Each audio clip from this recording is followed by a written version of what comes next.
প্ৰাক্তন শিক্ষামন্ত্ৰী থানেশ্বৰ বড়োৰ জীৱনাৱসান শুকুৰবাৰে পুৱা 7:08 গুৱাহাটী মেডিকেল কলেজ হস্পিটেলত অন্তিম নিশ্বাস ত্যাগ কৰে অগপ দলৰ প্ৰাক্তন সভাপতি তথা প্ৰাক্তন মন্ত্ৰীগৰাকীয়ে দীৰ্ঘদিন ধৰি মধুমেহ যকৃত বৃক্ক আৰু হৃদৰোগত আক্ৰান্ত হৈ আছিল থানেশ্বৰ বড়ো মৃত্যুৰ সময়ত থানেশ্বৰ বড়োৰ বয়স হৈছিল 85 বছৰ সোমবাৰে অসম চৰকাৰৰ দুই মন্ত্ৰী তথা অগপ দলৰ সভাপতি আৰু কাৰ্যকৰী সভাপতি অতুল বৰা আৰু কেশৱ মহন্তৰ তৎপৰতাত উন্নত চিকিৎসাৰ বাবে থানেশ্বৰ বড়োক GMCHলৈ স্থানান্তৰ কৰা হৈছিল ৰঙিয়াৰ পৰা গুৱাহাটী মেডিকেল কলেজ হস্পিটেললৈ আনি চিকিৎসা প্ৰদান কৰা হৈছিল প্ৰাক্তন মন্ত্ৰীগৰাকীক বিগত কেইবাদিনো ধৰি খাদ্য গ্ৰহণ কৰাৰ ক্ষেত্ৰত অসুবিধা হোৱাত হস্পিটেলত ভৰ্তি কৰা হৈছিল থানেশ্বৰ বড়োক দেহৰ বিভিন্ন অংশত পানী জমা হোৱাৰ কথা চিকিৎসকে জানিবলৈ দিছিল অসম চৰকাৰৰ প্ৰাক্তন শিক্ষা আৰু ৰাজহ বিভাগৰ মন্ত্ৰী হোৱাৰ উপৰি তিনিবাৰকৈ ৰঙিয়া সমষ্টিৰ বিধায়ক হৈছিল থানেশ্বৰ বড়ো অগপ চৰকাৰৰ প্ৰথমটো কাৰ্যকালত তেওঁ ৰাজহ মন্ত্ৰী হোৱাৰ লগতে পৰৱৰ্তী সময়ত দুবাৰকৈ শিক্ষামন্ত্ৰী হিচাপেও কাৰ্যনিৰ্বাহ কৰিছিল আজি ৰাতিপুৱা 7টা বজাত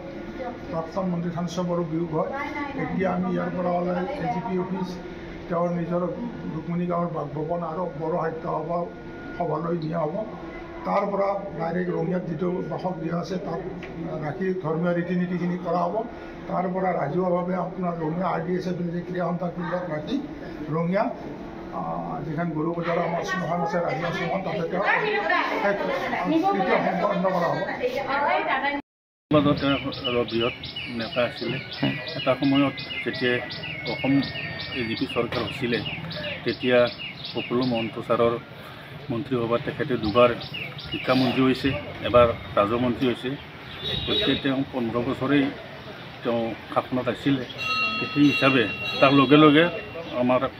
সাহিত্য সভা যিটো বড়ো সাহিত্য সভাৰ লগত তেওঁ আজীৱন কৰ্মী গতিকে